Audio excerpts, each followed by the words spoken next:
Under the gray December sky of 1943, the air above the English Channel trembled with cold and exhaustion. A lone B-17 flying Fortress, codenamed Lucky Strike, dragged itself homeward like some great wounded creature refusing to die. The number 3 engine was gone, not just damaged, but torn clean away by flak over Bremen, leaving behind a ragged hole where fire still licked the wind. Hydraulic fluid streaked the fuselage in thin crimson lines, like veins opened against the dull metal skin. The ball turret hung twisted, grotesquely tilted, its gunner long lost to the chaos above Germany. By every manual, by every equation of lift, weight, and mercy, Lucky Strike should have dropped into the sea 20 minutes earlier. But it didn't. At the controls sat Lieutenant Marcus Webb, hands trembling around the yoke, slick with oil and sweat. Every vibration from the crippled wing ran through his arms like a pulse. The Fortress shuddered, its frame crying in protest, but Webb refused to let it fall. She wasn't flying anymore. He was dragging her through the sky, inch by inch, fueled by the kind of stubbornness that has less to do with training than with faith. And maybe, just maybe, something else. Something built into her bones 3 weeks earlier by a mechanic who'd followed no manual but his own gut. When Lucky Strike finally kissed the runway at RAF Bassingbourn, it did so on one leg, limping across the tarmac in a storm of sparks, bright enough to light the tower windows a mile away. The ground crews sprinted toward her expecting smoke, flame, and silence. Instead, they found 8 men crawling from the wreckage, alive, shaking, pale from shock and disbelief. Only the ball turret gunner was missing, claimed by the sky hours before. For the rest, the impossible had somehow held together long enough to bring them home. Colonel James Albertson, commander of the 91st Bomb Group, stood with his hands in his greatcoat pockets, staring at what was left of the fortress. He'd seen men die by the dozen, but this didn't fit the rules of war or of engineering. How had that plane survived? The official reports would take months to trickle up the chain, filled with technical jargon and cautious speculation. But the real answer was already working quietly in a hangar 200 yards away. Elbow deep in another B-17's engine cowling, sleeves rolled, face streaked with grease, making modifications that would have earned him a court-martial if anyone had bothered to write them down. You see, in the winter of 1943, the U.S. Army Air Forces faced a problem no one could quite name. Bombers were going down, and not always for the reasons expected. It was war, yes. Wehrmacht, Flak, and Luftwaffe fighters were claiming their share. But too often, the reports read the same. Minor hit, catastrophic failure. A single shell through the wrong line, and an aircraft designed to take staggering punishment simply folded in on itself. Something in the East. Design was betraying them. Boeing denied it. Washington didn't want to hear it, and the men in the air paid the price. Lucky Strike's return wasn't a miracle. It was evidence. Proof that one man, one sergeant with grease under his nails and no patience for red tape, had quietly fixed what no one else dared to admit was broken. His name was Staff Sergeant Paul Zuck, and he wasn't supposed to be anywhere near airplanes. On paper, his file put him in the motor pool. Trucks, jeeps, generators. The sort of work that kept an air base breathing, but earned no glory. But someone at Bassingbourn must have looked twice at his record and decided to gamble. Before the war, Zuck had kept Pittsburgh's coal trucks and delivery vans alive through the leanest years of the Depression, repairing machines with parts scavenged from scrapyards and instincts sharpened by necessity. Make it work, or it doesn't get fixed. That had been his education. He arrived in England that August, 26 years old, with grease embedded so deep in his hands it never really washed off. Regulations didn't impress him much. They were written, he liked to say, by men who'd never had to weld in the rain or keep an engine running with one spark plug that still had life in it. His first week on the line, he watched a crew chief ground a fortress because of a cracked hydraulic line. Correct procedure according to the book. Replacement part on back order. The mission would fly one bomber short. Zook frowned, squinting at the leak, then at the neat rows of untouched tubing nearby. "Why not bypass it?" he asked. The crew chief stared as though Zook had proposed patching the wings with chewing gum. "That's not in the manual, Sergeant." Zook's reply came in a slow Pittsburgh drawl thick enough to smell of coal dust. "The manual didn't grow up fixing trucks in the Depression. I did." That line spread through the hangars like folklore. The plumber, they called him soon after, because he was always rerouting something. Fuel lines, hydraulic feeds, electrical bundles. Where other mechanics saw a system to maintain, Zook saw a body that could bleed, adapt, and heal. He didn't care how Boeing engineers said it should work. He cared about how it could work when everything went to hell 30,000 feet over Germany. By October, pilots had begun noticing a strange pattern. Planes touched by Zook's wrenches seemed to come home more often.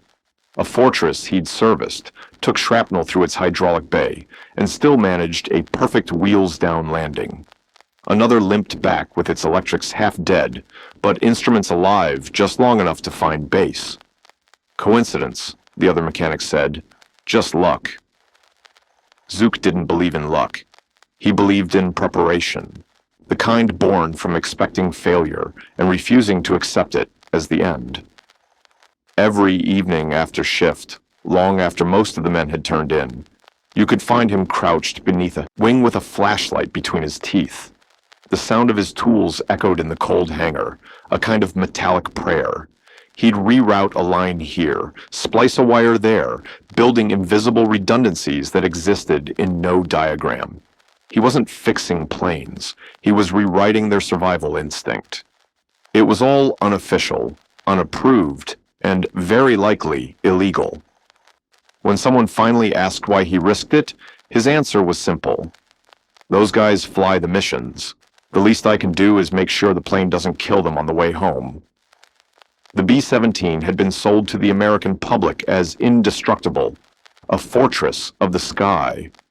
The propaganda reels showed battered planes landing triumphantly, daylight shining through holes in the wings like divine proof of invincibility. But the truth beneath the gloss was harsher. The early models could take heavy hits, yes, but by late 1943, cracks, literal and figurative, had begun to show. Single hits in seemingly minor systems brought entire aircraft down. The redundancy promised by design was missing where it mattered most. Zook didn't have access to design blueprints or committees. He had a wrench, a torch, and an understanding of machinery that came from listening. "A machine," he used to say, "tells you how it wants to live if you know how to listen to it breathe." He rerouted hydraulics through secondary pathways, creating loops that allowed partial control, even if the main lines were severed. He modified electrical systems with crude but effective crossfeeds, so power could leapfrog from one circuit to another when a section failed. To his superiors, it looked like chaos, tangled wires, unorthodox fittings. To the pilots, it looked like salvation. More than once, a returning crew reported systems that shouldn't have worked, still functioning long enough to land. One lieutenant swore his instruments resurrected themselves mid-flight. Zuck just nodded and said, "Maybe she wanted to come home too." The Army's technical inspectors would have fainted if they'd seen what he'd done, but nobody wrote it down, and nobody complained when his planes came back. His reputation grew quietly. When a bomber returned, half destroyed but still flying, crews would glance at the maintenance log and smile if they saw his name. Some even sought him out, leaving a lucky charm or a pack of cigarettes by his workbench. Not because of superstition, but gratitude. Zook never asked for recognition. He didn't want medals or commendations. He wanted machines that behaved like they were built by people who understood fear. Because he did. He'd seen what fear looked like in a young pilot's eyes, climbing out of a cockpit still steaming from the cold. By the winter solstice, the airfields of East Anglia were lined with fortresses waiting for dawn launches, silver silhouettes against the frost. Somewhere among them sat Lucky Strike, her patched wing gleaming faintly under floodlights. Inside that skin, hidden, beneath the riveted plates, Zook's quiet rebellion lay dormant, a tangle of rerouted lines and backup circuits waiting to prove their worth. Hours later, over Bremen, they did. One shell, just one, struck the number 3 engine, and what should have been a death sentence became a brutal test of Zook's craft. The hydraulics bled out, the power flickered, but the hidden redundancies took over like reflexes in a wounded body. The aircraft didn't fall. It staggered, fought, endured. And somehow, she made it home. When the sun rose over Bassingbourn the next morning, the hangars were quiet except for the ticking of cooling engines. Mechanics stood around Lucky Strike's battered form, running hands over her cracked skin, trying to understand how she'd held together. None of them knew about the modifications, about the defiant little acts of ingenuity soldered into her bones. But they could feel it. The plane had lived because someone had refused to believe that good enough was good enough. And in the still air of that English morning, as steam curled from the cooling metal and the smell of burned oil lingered like a ghost, even the wind seemed to whisper its approval, soft, steady, almost human.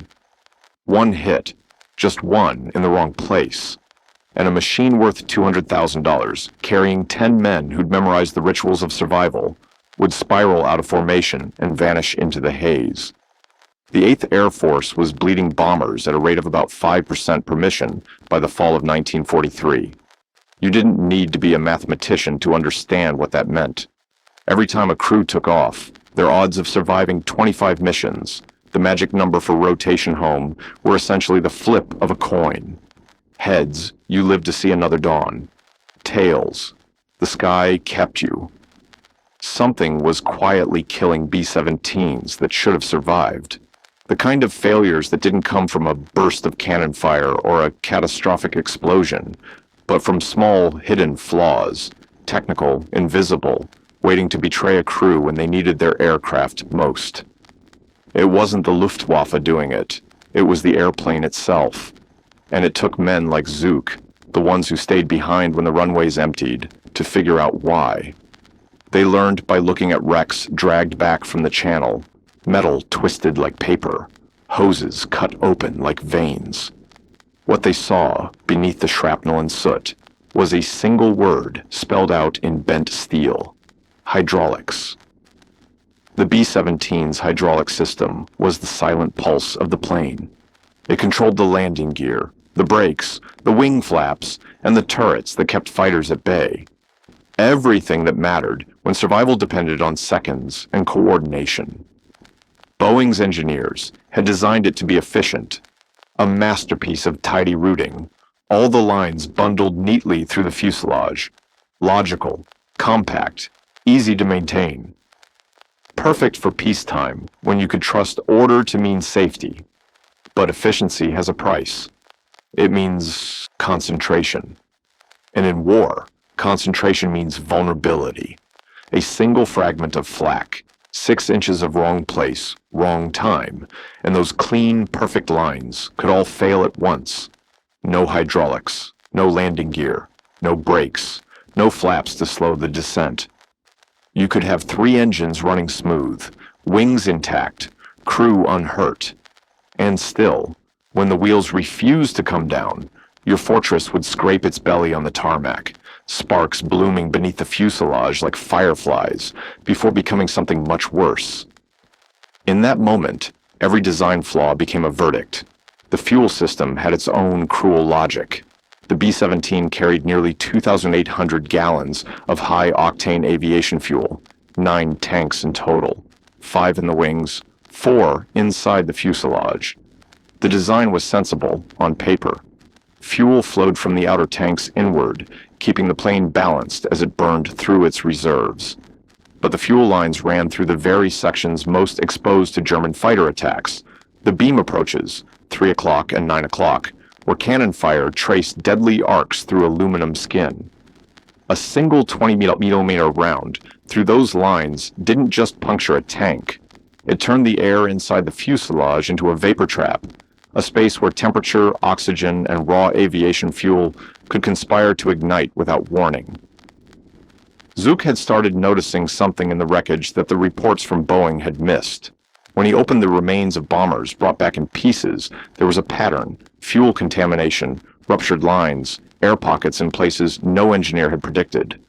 Crews that had survived long enough to radio before going down described the same sequence: engines running rough, then failing, one after another. The fortress would shake, stagger, then break apart or vanish in a plume of smoke. The problem wasn't mystery. It was fragility, disguised as design. One flak burst would puncture a fuel line, letting air seep into the system.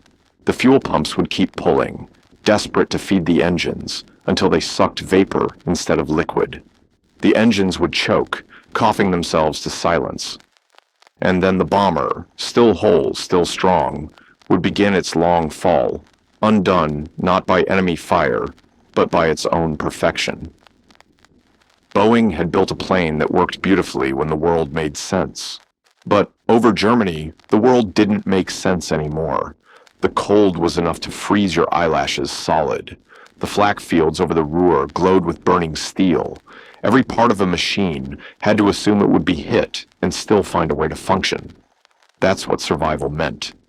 The fortress's weakness wasn't its armor or its firepower. It was the philosophy that guided its creation. The belief that one elegant solution could endure chaos. That belief was what Zuck set out to destroy, one forbidden fix at a time. What he did wasn't illegal, not exactly.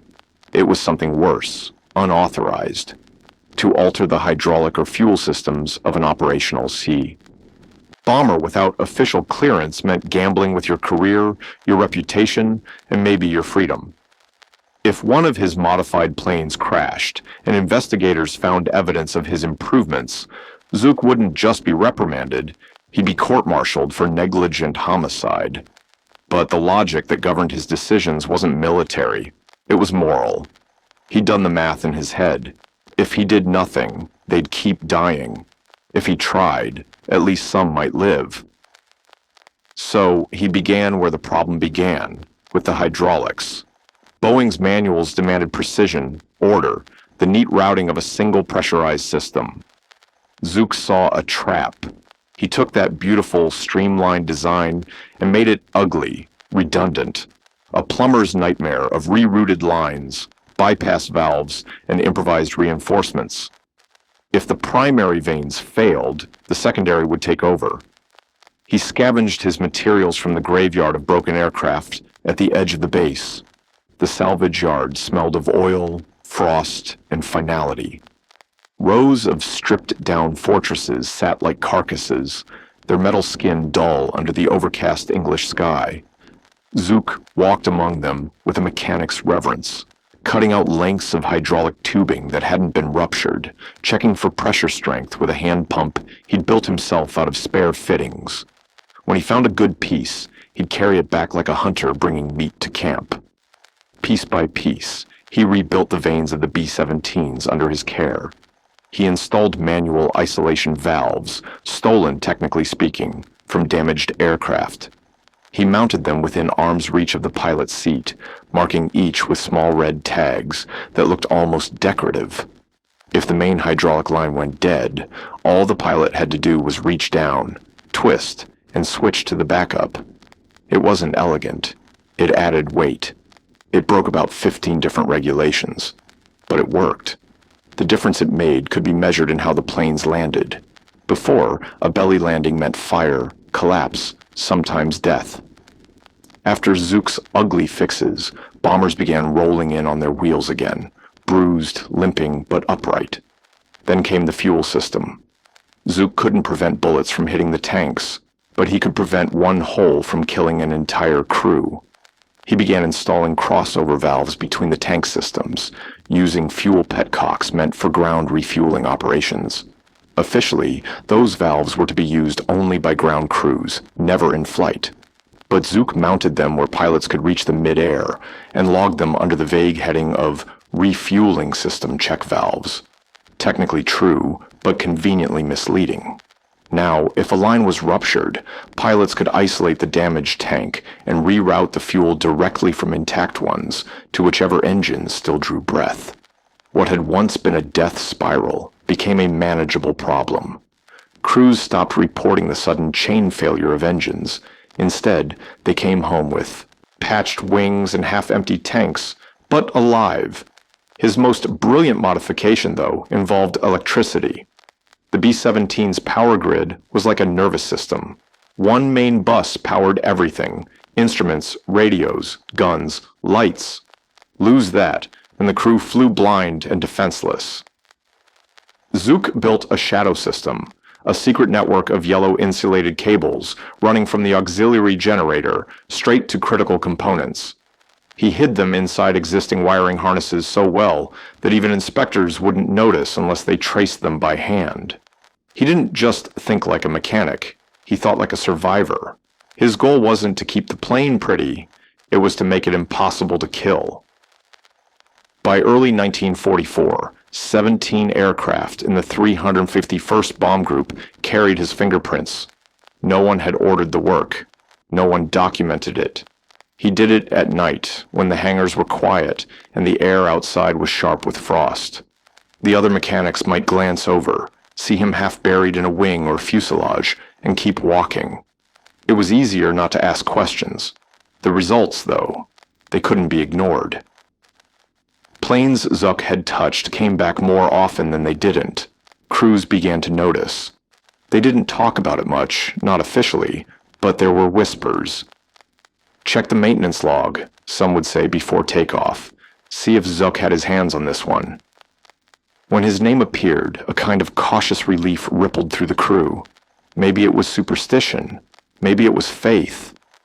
But over Germany, the difference between the two didn't matter. Command didn't know what to make of it. The numbers were too small to prove anything, but the pattern was too clear to ignore. By January, whispers had reached the officers' club. The 351st bombers were beating the odds. By February, those odds had become something approaching impossible. Nobody ever wrote his name into the reports. There was no medal, no commendation, no headline. Zook wouldn't have wanted one anyway. Recognition was for people who followed rules. He was there for the ones who didn't have that luxury. The men who climbed into a fortress, knowing each mission was a question the sky might not answer. He didn't save them all. No one could. But in the quiet, behind the roar of engines, his work meant that when flak tore through metal and fuel hissed into the cold air, there was still a fighting chance, a hidden valve, a second line, a yellow wire glowing faintly in the dark. And when a B-17 limped back onto English soil with one wheel down and smoke trailing from its tail, somewhere in the echo of those groaning hydraulics, you could almost hear the whisper of Zook's defiance, soft, steady, alive. Captain Ronald Fletcher, engineering officer of the 351st Bomb Group, was having one of those mornings that begin bad and somehow manage to find new depths. The airfield was half drowned in mist, the kind that dulled sound and gave the bombers a ghostly stillness. He had been making his usual rounds, routine maintenance inspections, pulling aircraft from the line at random to ensure their innards matched the pristine order of Boeing's blueprints. It was the kind of work engineers found comfort in: numbers, schematics, rules that stayed still. But that morning, when he opened the hydraulic access panel of a B-17 named Devil's Daughter, order fell apart. Inside, he saw plumbing that absolutely should not have existed. Fletcher wasn't some paper pusher. Before the war, he'd been an aeronautical engineering student at MIT, a mind trained to see beauty in precision, to trust that every bolt and hose had its place. But what stared back at him was chaos with purpose. Secondary hydraulic lines twisting through unconventional paths, Manual isolation valves installed in positions no manual had ever suggested. Fuel crossovers cobbled from the parts of, he counted, 3 different aircraft models. Yet none of it looked sloppy. Every joint was deliberate. Every reroute told a story. This wasn't battlefield desperation. It was intelligence that had decided to disobey. He found the culprit in Hangar 3. Staff Sergeant Paul Zook, elbow deep in the cowling of a Wright Cyclone engine, sleeves rolled, eyes fixed on torque values only he seemed to understand. Fletcher's boots clicked against the hangar floor as he approached. "Sergeant," he said, holding his clipboard like a shield, "we need to talk about Devil's Daughter's hydraulic system." Without looking up, Zuck muttered, "What about it?"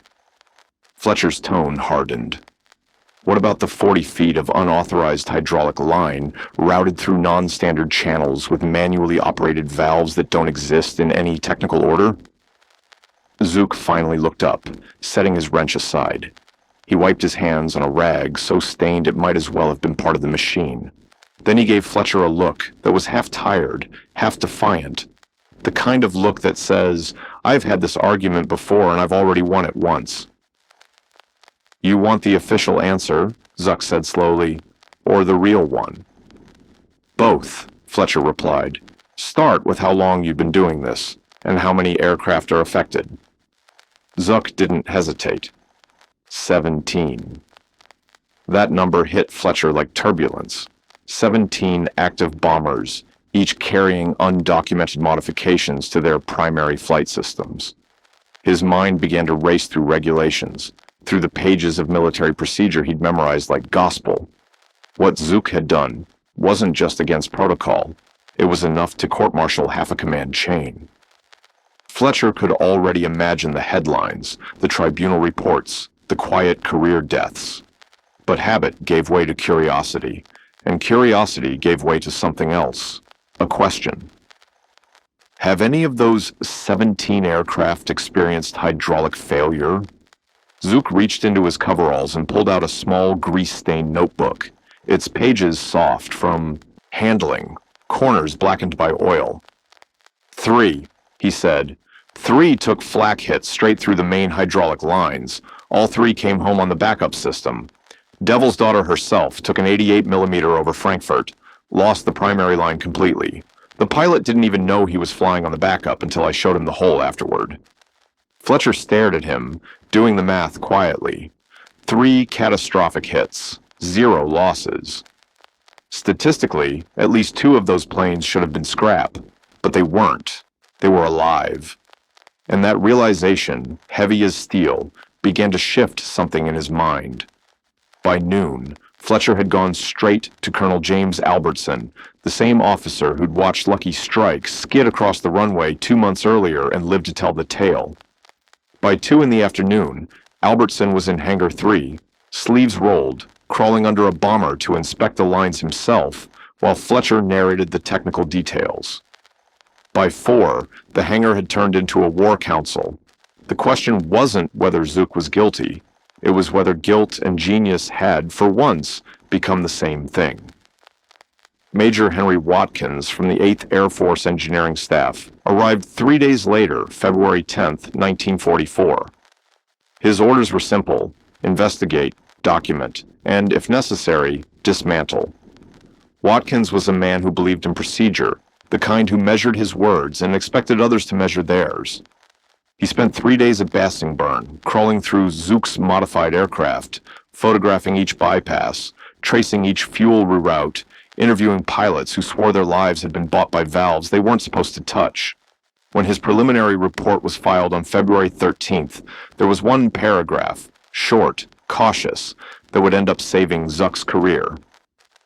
While Sergeant Zook's modifications are unauthorized and in violation of standing technical orders, preliminary analysis suggests these changes address systemic vulnerabilities in hydraulic and fuel system design that may contribute to combat losses. Recommend against punitive action pending engineering evaluation and controlled testing. That paragraph was bureaucratic poetry, the kind that admits failure without saying the word. But behind its measured tone was an unspoken question that rattled the higher ranks. How many men had died because production efficiency had been valued above survival? Albertson read the report, folded it carefully, and made his own decision. Zook wouldn't be court-martialed, but he wouldn't modify another aircraft until the engineers finished their review. The brass could call it containment. The crews just called it mercy. Those 17 planes stayed in the sky. Even command couldn't argue with their survival rate. 3 weeks later, Major Watkins returned, this time with a delegation that could make or break history. 2 Boeing engineers and a small army of Air Force technical specialists. Their orders were as urgent as they were impossible. Prove this works, or prove it's dangerous. Fast. Because we're bleeding bombers over Germany. The testing that followed wasn't the kind you find in textbooks. It was chaos, dressed as science. A field experiment conducted in a war zone. Engineers in pressed uniforms scribbled notes beside mechanics in oil-stained coveralls. Precision met improvisation and found itself humbled. When the Boeing engineers saw Zook's handiwork for the first time, they were appalled. The lead, a man named Carlson, had helped design the B-17 in Seattle. To him, engineering was sacred geometry, lines, symmetry, logic. Standing under a half-disassembled bomber, he pointed at Zook's bypasses like a prosecutor at a crime scene. These lines compromise system integrity, he argued. There's contamination risk, no regulation of pressure flow. This violates every principle of hydraulic design established by certified engineers. Zook listened quietly, arms folded, jaw set. When Carlson finally paused for breath, Zook asked one question. "When's the last time you flew a combat mission?" Carlson stiffened. "I'm an engineer, not a pilot." Zook nodded slowly. "Right. You designed the system in Seattle, where the worst thing that happens is a failed pressure test. I fix them when they come back with holes in them. Different worlds." The hangar fell quiet for a moment, except for the ticking sound of cooling metal. It wasn't defiance. It was experience, speaking to theory, grease, talking to graphite. Watkins understood, and that's when he proposed something unheard of: test the system in combat. They equipped several of Zook's modified aircraft with pressure gauges, fuel flow sensors, and electrical monitors, wired like nervous systems that could report back on how each artery behaved under fire. The plan was insane. No sane engineer would send experimental systems into combat without months of controlled testing. But it was March 1944. Sanity was a luxury no one could afford. The air war over Germany was reaching its fever pitch, and the 8th Air Force was losing an average of 6 bombers per mission. Between March 5th and March 18th, 5 of Zook's modified B-17s flew 11 missions to Berlin, Brunswick, and Friedrichshafen. Every one of them carried the extra burden of sensors and recorders. Every one of them went into the sky, knowing it might not return. 3 of those bombers took damage. All 5 came back. The data was undeniable. On March 18th, during the Friedrichshafen raid, a bomber named Memphis Belle de Secours took an 88mm flak burst dead center through the bomb bay, the exact point where Boeing's design routed the primary hydraulic line. The recording instruments showed the pressure drop to 0 in 4.2 seconds. According to every regulation, that should have been the end. No flaps, no brakes, no landing gear. But the pilot, briefed personally by Zook, reached down, turned 3 manual valves, and waited. The secondary system came alive. Pressure stabilized at 85% of normal. Lower than ideal, yes, but steady. The Memphis Belle II stayed in formation, completed its bomb run, and came home on her own wheels, while engineers on the ground watched their gauges trembling with disbelief. A hydraulic system that survived its own death. When Memphis Belle II rolled to a stop on the tarmac, engines sighing, the ground crew didn't cheer. They just stood there, silent, listening to the faint hiss of cooling metal and the ticking of instruments still recording. In that sound was proof. not just of engineering, but of faith. The idea that one man's refusal to follow the book could hold back the chaos of war, even for a moment. And somewhere beyond the runway, in the gray English dusk, the sound of the bombers faded into silence, each one carrying a piece of Zook's defiance stitched into its veins. Carlson, the Boeing engineer, sat in the dimly lit operations room, the hum of the film projector filling the silence as the mission data played back frame by frame. The reels of recorded pressure and flow readings flickered on the wall, numbers dancing like nervous ghosts across the screen. For a long time, no one spoke. The only sound was the faint scratching of a pencil as Watkins took notes, the air thick with disbelief and the faint tang of machine oil that seemed to cling to every corner of the hangar. Finally, Carlson broke the silence with a voice low, almost unwilling to yield the words. "This shouldn't work," he said, eyes fixed on the data. "The pressure dynamics are wrong. The flow rates are inadequate. There's no filtration in the bypass system. By every principle I know, it shouldn't work."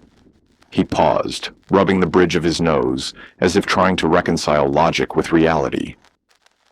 "And yet, it does.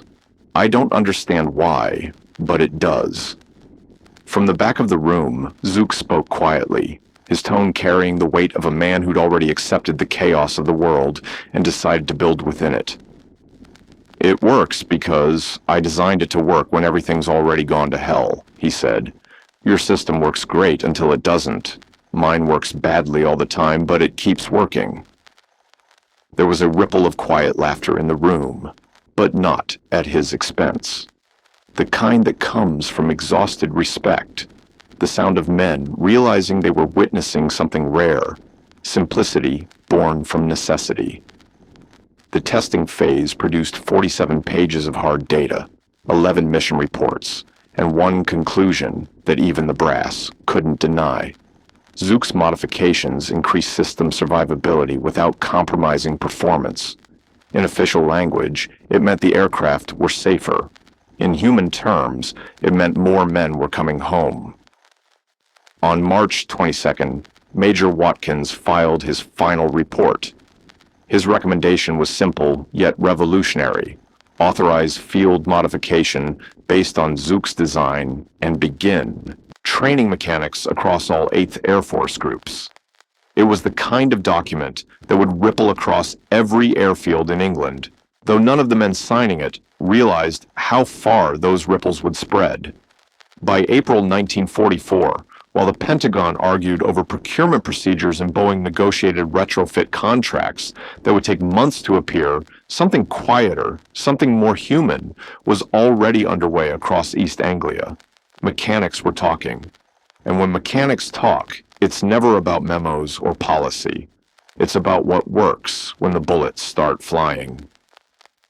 At Molesworth, Staff Sergeant Mike Delacroix heard about Zuck's hydraulic bypass from a crew chief who transferred from Bassingbourn. Within days, Delacroix took a supply run that conveniently routed him there. He found Zook in the hangar, sleeves rolled, showing another crew how to bleed a line. "Heard you figured out how to make the fortress bleed slower," Delacroix said, notebook already in hand. Zook just grinned, wiped his hands on a rag, and said, "Come on, I'll show you." For 3 hours, they crouched beneath wing roots and access hatches, tracing tubing, marking valve points, noting bracket placements. Delacroix returned to Molesworth that same night and began reworking the first plane. By the end of the week, 5 B-17s there carried Zuck's unofficial signature. Word spread faster than any order could. At Thorpe Abbott's, Technical Sergeant James Wu heard about the modifications from one of Delacroix's mechanics.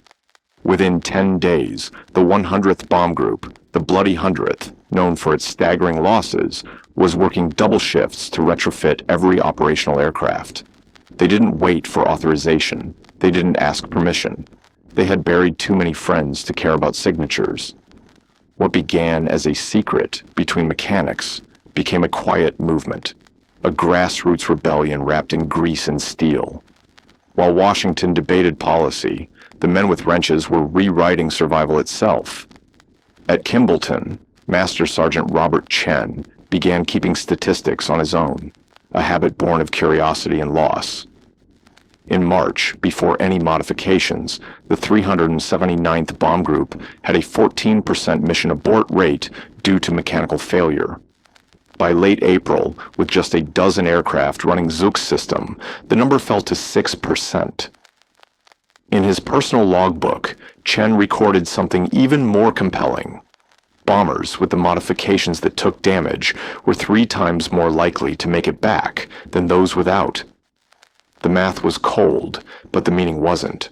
Every percentage point was a heartbeat, every repaired line a chance at another sunrise. The official blessing finally came on April 28, 1944. It arrived wrapped in 6 pages of bureaucratic caution titled Technical Order 0120E2127, Field Modification for Enhanced Hydraulic System Redundancy in B-17F and B-17G aircraft. It authorized the hydraulic bypasses, the part of Zook's system that no one could deny, but said nothing about his fuel crossovers or electrical redundancies. Boeing had called those unnecessary, dangerous even. When Zook read the order, he laughed. It wasn't joy. It was the dry, weary laugh of a man who'd risked his career to save lives, only to see the institution that nearly buried him now take credit for half the truth. So he did what he'd always done. He kept working. On the night shifts, under flickering lamps, he and the others kept installing the fuel and electrical fixes anyway, because no piece of paper from headquarters could change the reality that planes were still falling from the sky. By May 1944, Zook's full modification package had spread to an estimated 120 aircraft across 7 bomb groups.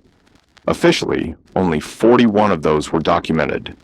The rest existed in a gray zone of courage, mechanics who had looked at the rulebook, then looked at the faces of the crews they served, and made the same decision Zook once had.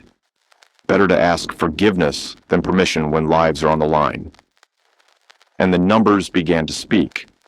In Zook's home unit, the 351st Bomb Group, nearly every operational fortress now carried the full suite of modifications, authorized or not.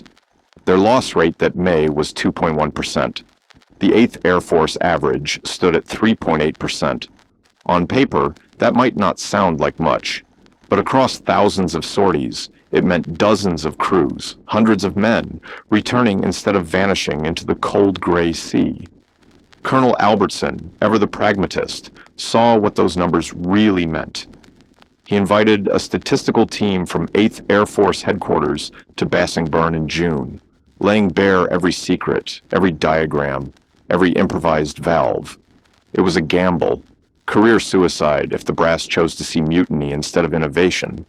But he took it anyway. The statisticians spent 3 days reviewing flight logs and combat outcomes, their calculations filling chalkboards. Their final report, filed June 9th, contained one quiet sentence that turned rebellion into doctrine. Statistical correlation between modified aircraft and improved survivability is significant beyond normal variance and warrants expanded implementation. That line changed everything. What had begun as a mechanic's improvisation was now military policy. Across England, hangars buzzed like beehives at night, mechanics working by lamplight, installing the Zook mod long after official hours. They called it that among themselves, half in jest, half in reverence. They were all Zucks now, every sergeant with a wrench, every tired mechanic who looked at the manual and decided that the men in the sky mattered more than the ink on the page. By the summer of 1945, the war in Europe had ended. Victory had been declared. But behind the medals and parades, quiet heroes were returning to their shops, their homes, their silence. In August, at Air Force headquarters, a statistician named Captain Dorothy Henshaw completed a report that would never make headlines but carried the truth in numbers no one could ignore. She gathered mission data from every B-17 group in the 8th Air Force and cross-referenced it with maintenance logs, both official and those unofficial notes scribbled by mechanics who had written history between engine mounts and oil stains. Her findings were astonishing. Groups with 75% or greater adoption of Zook's full modification suite, hydraulic, fuel, and electrical, showed a 23.4% increase in aircraft return rates compared to their pre-modification averages. That number represented 347 bombers, 347 aircraft that made it home instead of breaking apart over enemy skies or disappearing into the North Sea. Multiply that by 10 men per crew. Account for survivors from crash landings, for prisoners of war who made it back after the peace. Her conservative estimate was that Zook's forbidden modifications had saved between 3,000 and 4,000 airmen, but the detail that haunted those who read the full report was buried deep in Henshaw's appendix. Aircraft carrying the complete modification set that sustained Category 3 damage, major structural or system failure, made it home 81% of the time. Those without the modifications, taking the same level of damage, survived only 47%. It wasn't invincibility. It was resilience, a machine's refusal to die because someone had built it to keep fighting when logic said it shouldn't. In November 1945, Technical Sergeant Paul Zook was honorably discharged. His record mentioned an Army Commendation Medal for exceptional technical proficiency in aircraft maintenance. No line about the unauthorized field modifications, no note about the lives saved, just a signature at the bottom of the page and a polite thank you for his service. He returned to Pittsburgh. The war was over, but the rhythm of engines stayed with him. He reopened his small garage on Polish Hill, the same one he'd left behind when the world caught fire. Some nights, when he worked late and the radio played softly in the background, he'd pause to look at the faint scars on his hands, the old burns from torches and tools, and smile at the memory of the planes that refused to fall. Outside, the city's lights reflected off the river, steady, unbroken, like a trail home. And somewhere in that quiet glow, you could almost hear it, the echo of engines still turning, steady and alive, long after the war had gone silent. He reopened his small repair shop on Polish Hill, just a narrow brick building tucked between a bakery and a coal supplier, its windows clouded with years of dust and oil smoke. There, among the smells of gasoline, coffee, and rain-soaked concrete, Paul Zuck spent the next 3 decades fixing what people brought him, cars, trucks, and once in a while, an old single-engine plane owned by some dreamer from the local flying club. He moved through those years the way some men move through, prayer, methodical, quiet, never boasting. The neighbors knew him as the man who could make anything mechanical live again, but few ever asked about the war, and he never volunteered. To most, he was just Mr. Zook, the wiry mechanic with the steady hands, and a voice that rarely rose above the hum of an idling engine. It wasn't until 1973, nearly 30 years after the war had ended, that someone came looking for him. A researcher named Dr. Michael Torres from the Air Force Historical Research Agency had been working on a study about wartime field modifications and the men who made them. The name Zook kept showing up in maintenance notes, in anecdotes whispered by veterans who said there was a sergeant who figured it out before the engineers did. So Torres went to Pittsburgh and found him. He spent 3 days in that small shop, surrounded by the smell of grease and the faint ticking of a wall clock that had outlasted half a century. They sat at a scarred wooden workbench as Zuck leafed through the same grease-stained notebooks he'd kept during the war, 47 of them in total, filled with sketches, pressure calculations scribbled in the margins, and notes in a mechanic's shorthand that only he could fully read. Torres asked the question that had somehow never been asked before. Why? Why risk a court-martial for unauthorized modifications? Zook didn't hesitate. His answer was simple, stripped of rhetoric or regret. Didn't seem that risky to me, he said, tightening a bolt as he spoke. Guys were dying because the planes weren't built right. I could fix that. Or I could follow the manual. Seemed like an easy choice. That was all. No hero speech, no bitterness. Just the kind of answer that tells you the truth about a man. Not in what he says, but in how little he feels the need to explain. The first B-17 he had modified, Lucky Strike, the bomber that had started everything back in December 1943, survived the war. It kept flying missions until the end, then served as a training aircraft before being scrapped in 1954. By then, its aluminum skin was pitted, its logbooks heavy with history. But photographs of Lucky Strike's hydraulic bay, taken during the engineering evaluation that had once nearly ended Zook's career, lived on. Those photos found their way into Air Force maintenance training manuals used well into the 1960s. The captions never mentioned his name. They referred only to field-developed redundancy modifications. Generations of aircraft mechanics studied those diagrams, tracing the lines of his work without ever knowing the hands that had drawn them. Boeing, for its part, quietly incorporated aspects of Zook's designs into the late production B-17G models that began rolling off the line in late 1944. Official memos credited the changes to ongoing engineering refinements.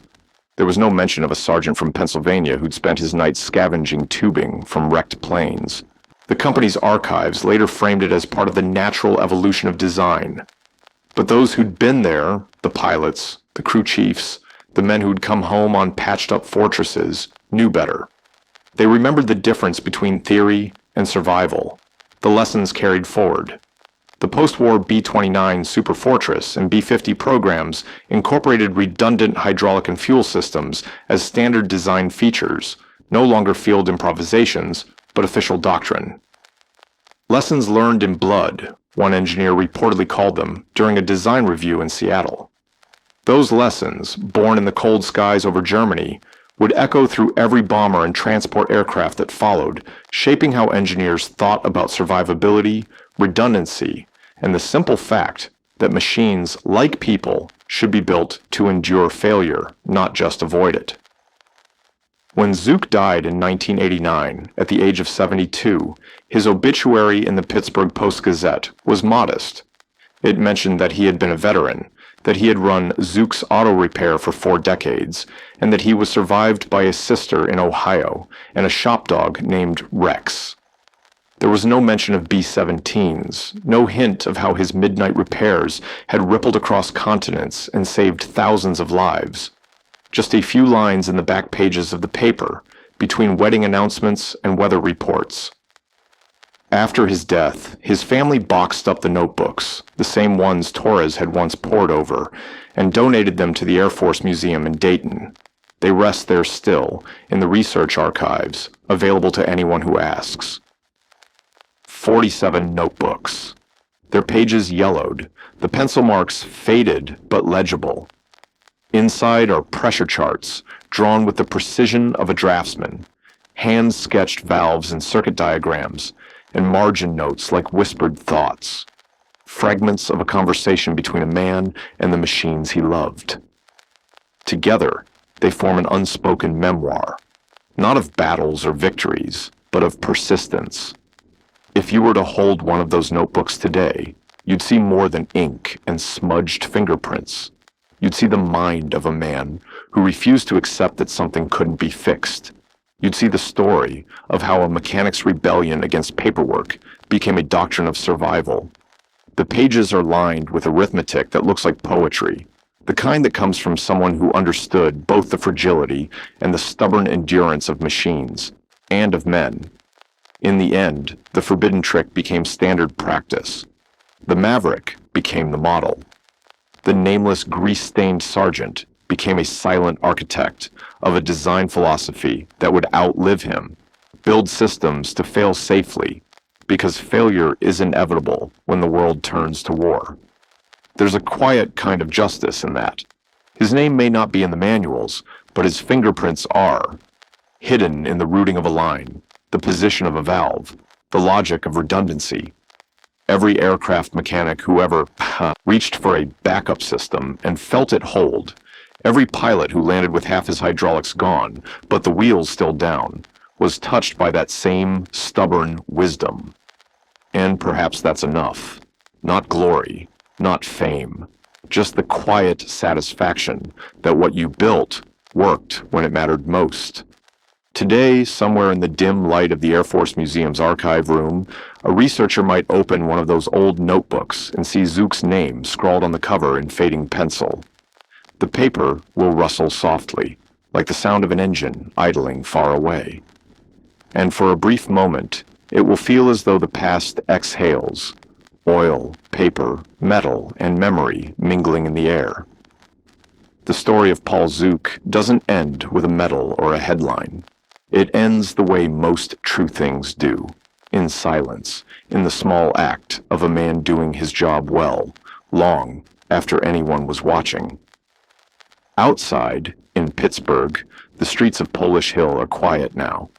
The old shop still stands, its paint flaked, its windows reflecting the faint glow of passing headlights. And if you listen closely, through the hum of traffic and the whisper of rain on corrugated steel, you might almost hear it, the low, steady rhythm of an engine that refuses to die.